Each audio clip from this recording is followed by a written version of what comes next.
तमोली गांव में एक सेठ सेठानी रहते थे। उनका एक बेटा था बोरा। बोरा बोलता बहुत था और अक्सर उसकी सुनने की क्षमता कम हो जाती थी। उसका अधिक बोलना और कम सुनना लोगों के लिए परेशानी खड़ी कर देता। एक बार उसके पिता सुबह काम से चले गए और माँ भी उसे सोता देखकर कुछ देर के लिए बाहर चली गई। पीछे से बोरा उठकर आंगन में आ गया। तभी दूसरे गांव का एक आदमी उसके पिता को ढूंढते हुए उनसे मिलने आ गया। ओ बेटा, अपने बापू से कह चरण सिंह मिलने आया है, जरूरी बात करनी है। तुम्हारे और हमारे गांव के बीच में जो पहाड़ी है ना, उससे भूतों की आवाज आती है। ये भूत आते जाते लोगों को लूट रहे हैं। बहुत डर का माहौल है बेटा। कल को किसी की जान चली गई तो मुसीबत हो जाएगी। क्या कहा आपने? थोड़ा तेज बोलो। अरे पूरी राम कहानी सुना दी, अब कह रहा है तेज बोलूं। जा बाप से कह चरण सिंह मिलने आया है। क्या कहा? मरण? अरे काका, सुबह सुबह किसका मरण हो गया? कौन परलोक चढ़ गया? आजकल क्या हो रहा है, कुछ समझ में नहीं आता। अरे बेटा सुन।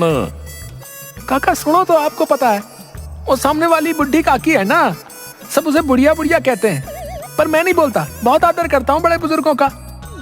उसके बेटा बहू पास के गांव में गए थे जरूरी काम से। काकी खूब तंदुरुस्त थी। किसी ने ना सोचा कि वो ऐसे ऐसे मतलब काका दोपहर का खाना खाकर आराम से लेटी तो बस लेटी रहेगी। मरते समय कोई अपना पास ना हो तो कौन गंगा जल मुंह में डाले? ये अच्छा नहीं हुआ। राम राम राम राम। काका पता है, गंगा जल के बिना मुक्ति नहीं मिलती। आदमी नरक झेलता है, नरक। सुना है नरक में कोड़े पड़ते हैं। कुछ हो ना हो, हर आदमी का मरण बढ़िया होना चाहिए। अरे बेटा, स्वर्ग नरक कुछ ना होता, इंसान के कर्म होते, कर्म। अरे आप ना बहुत धीरे बोलते हो, हैं? लगता है बुढ़ापे में आवाज का जोर कम हो गया है। थोड़ा तेज बोलो। अरे बेटा, मैं कह रहा हूँ कर्म। भरम? अरे काका, मुझे कोई भरम ना है। पूरा गांव भरम में पड़ा है। कोई आदमी अपने दम पे कुछ नहीं कर रहा, पर मैं ऐसा ना हूँ। बापू के नाम की लाज रखी है मैंने। मजाल है कोई आदमी मेरे सामने खड़ा हो जाए। सब आदर से हाथ जोड़कर प्रणाम करें। अब तू अपने बापू को बुलाएगा कि नहीं? अरे कुछ समझ नहीं आ रहा, क्या कह रहे हो? थोड़ा तेज बोलो। अरे अब क्या मैं मुंह में लाउड स्पीकर वाला हार्न लगा लूं, है? बहन? किसकी बहन? अरे समझ नहीं आ रहा बेटा कि तू सच में इतना बावड़ा है कि भोला है। गोला? खाने वाला गोला? अरे वाह काका, मान गए तुम्हें। इतनी गर्मी में गोले का इशारा है। ठंडी ठंडी बर्फ में मीठा रंग डाल के मजा ही मजा। वाह क्या बात हो गई, आज गोले वाला ना आया। तभी गोले वाला सामने से रेहड़ी लेकर आता हुआ दिखाई दिया। ओ भाई, ओ फटाफट दो ठंडे ठंडे मस्त गोले बना दे। भैया आप भैया आप भी ना मजाक कर रहे हो। गोला तो ठंडा ही होता है। गंदा? तुम गंदा किसे कह रहे हो? तुम हो गंदे, मैं तो एकदम पवित्र हूँ भैया। मैं तो भूल ही गया था, ये बहरा है। जब तक इसकी कनपट्टी पर पड़ते नहीं, इसे कुछ ढंग से सुनाई नहीं देता। गोले वाले ने 2 गोले बनाकर एक 10 का नोट उठाकर बोरा को दिखाकर देने का संकेत किया। अरे मुंह से ना बोल सकता क्या है? मुझे अपनी तरफ बहरा समझ रखा है। बोरा ने उसे 10 रुपये देकर 2 गोले ले लिए। एक गोला खुद चाटने लगा और दूसरा उसने चरण की ओर बढ़ा दिया। अब क्या इस उम्र में तू मेरे दांत गिरवाएगा जो ये ठंडा बर्फ का गोला दे रहा है? गंदा? काका ये गोले वाला तो पागल है। आप तो मुझे गंदा मत कहो। अरे बेटा, तू गंदा नहीं, मैं पागल हूँ। काका ये बहरा है, इसे बहुत कम सुनाई देता है। बोलोगे क्या, सुनेगा क्या? अरे तो पहले क्यों ना बताया मैंने? इसने तो मेरे सर में दर्द कर दिया। अरे काका, कहाँ जा रहे हो? गोला तो खाते जाओ। चरण भागते हुए वहाँ से चला गया। तब सब्जी वाला आया। भैया अम्मा को बुला दो, जो जो सब्जी चाहिए ले लेंगी। निकम्मा? ये सुबह सुबह किसको निकम्मा बोल रहा है? लगता है आज भैया का सुनने वाला फ्यूज फिर से उड़ गया है। हे भगवान, सुबह सुबह किसका मुंह देखा था? अरे सांप सूंघ गया के? कुछ बोलता क्यों नहीं? अब क्या करूं? अगर बिना सब्जी दिए ऐसे ही चला गया तो इनकी अम्मा बुरा मान जाएंगी। चलो फिर से अपनी बात समझाने की कोशिश करता हूँ। निकम्मा नहीं भैया, अम्मा, अम्मा को बुला दो। रे नन्ना, सामने वाला नन्ना। ओहो, अब मैं समझा, तुम सामने वाले नन्ना को निकम्मा कह रहे हो। सच बताऊं, मुझे तो वो फुटी आंख नहीं सुहाता भाई। पूरा दिन वहां सामने खाट पे पड़ा रहता है, निकम्मा कहीं का। बस दो काम है उसके, एक तो बैल की तरह चरना और कुंभकर्ण की तरह खर्राटे भरना। तुम किसी से कहना नहीं भाई, उसके खर्राटे की आवाज यहाँ तक आती है, मेरे कान फट जाते हैं। अरे तुम्हारे कान तो वैसे ही फटे रहते हैं, कोई काम की बात सुनाई देती भी है? अरे अभी तक उस नन्ना के खर्राटे मेरे कान में गूंज रहे हैं। मेरा बापू कहते रहे कुछ सीख नन्ना से। तो भाई तुम ही बताओ, क्या सीखूं उससे? है खाना और सोना, फिर थोड़े दिन बाद मोटा पेट लेकर घूमूं? ना भाई ना, मैंने तो बापू से साफ कह दिया भाई कि इस नन्हे जैसा तो मैं 7 जन्म में ना बनूं। सब्जी वाला बेचारा उसे देखता रहा। अरे भाई माफ करिए, मैं अपनी लेकर बैठ गया। तुम क्या कह रहे थे भाई? भैया अम्मा है, अम्मा। नन्ना? अरे फिर नन्ना? अरे मैंने कहा ना छोड़ उसे, बिल्कुल पागल है पागल। उसने सबकी नाक में दम कर रखा है।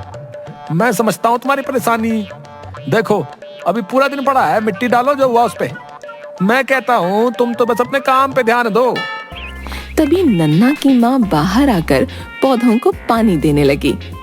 लगता है इसकी अम्मा घर पे नहीं है, जो नुकसान होगा मैं भुगत लूंगा, पर अब यहाँ और खड़ा रहा तो पागल हो जाऊंगा भैया। सब्जी वाले ने हाँ में गर्दन हिलाई और दोनों हाथ जोड़कर अपनी रेहड़ी लेकर जाने लगा। अरे कहाँ जा रहा है? सब्जी तो देते जा। सब्जी वाले ने मुड़कर देखा तक नहीं। अरे तो चिंता ना कर, तेरी तरफ से मैं उस नन्हे को सबक सिखा दूंगा, ठीक है ना? यहीं से पत्थर फेंक के मारूंगा। तभी नन्हे की माँ वहाँ आ गई। बेटा क्या कह रहा था मेरे नन्हे के बारे में? उसे पत्थर से मारेगा? गन्ने? अरे काकी, हमारे खेत में गन्ने की खेती तो बरसों से हो रही है, आपको पता तो है। अरे तेरे कानपुर में आज फिर से हड़ताल हो गई।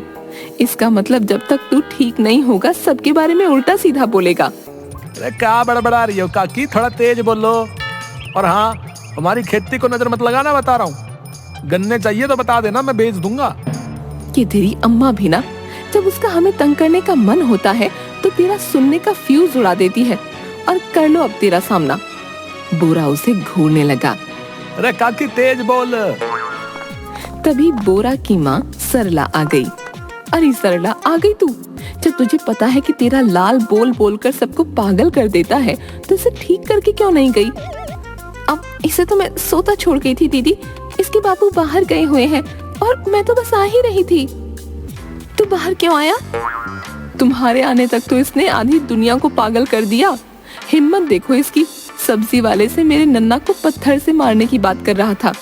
मैं ही ना इसके कान पर 2 बजा दूं। अब नाना दीदी, आपको तो इसके बारे में सब पता है। बच्चा है, माफ कर दो। बच्चा नहीं, परमाणु बम है, बम कि सामने वाले को एक ही बार में खत्म कर देता है। मेरे सिवा पता नहीं ये बम आज किस किस पे गिरा है।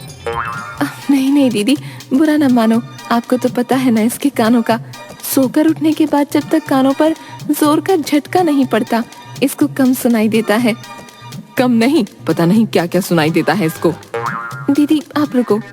सरला बहुत जोर से बोरा के दोनों कानों पर एक एक थप्पड़ मारती है।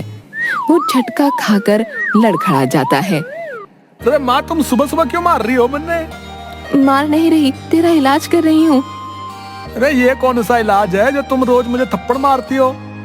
लो आ गए इसके कान वापस। अरे काके, कान थोड़ा चलते हैं जो वापस आएंगे। सरला तू इसकी जबान का भी इलाज कर दे, देख कैसे कैंची की तरह चलती है। इतनी जबान क्यों चलाता है? चल काकी से माफी मांग। माफी? मैंने क्या किया है? तुझे तो पता भी नहीं तू क्या कर चुका है बेटा। अरे काकी, आप बड़ी हैं इसलिए माफी मांग रहा हूँ, मुझे माफ कर दो काकी। हे प्रभु, इस लड़के से तो भगवान बचाए, कहकर वो चली जाती है। सुन, जाकर देख तेरे बापू अभी तक वापस क्यों नहीं आए। ठीक है। बोरा खेतों से होता हुआ जाता है। ओ बोरा, कहाँ भागे जा रहा है? बोरा उसे देखने के चक्कर में पत्थर से टकराकर जमीन पर गिर जाता है। अरे अरे संभल कर भाई। बोरा कानों को मसलते हुए खड़ा हो गया। चोट तो नहीं लगी? मुर्गी? अरे यहाँ तो मुर्गी नहीं है। अरे मुर्गी छोड़, सुन, आगे वाली पहाड़ी की ओर मत जाना। सुना है वहाँ पिछले एक हफ्ते से भूत का साया मंडरा रहा है। बोरा को कुछ समझ नहीं आया। वो मुंह बनाकर वहाँ से आगे चल दिया। मेरी बात याद रखना, ठीक है? बोरा चलते हुए पहाड़ी की तरफ बढ़ गया। पहाड़ी से कई भूतों के रोने की आवाज आने लगी। बोरा को कुछ सुनाई नहीं दे रहा था। भूतों के रोने की आवाज धीरे धीरे तेज होती गई। बोरा को कोई फर्क नहीं पड़ा। रुक जाओ, नहीं तो मारे जाओगे।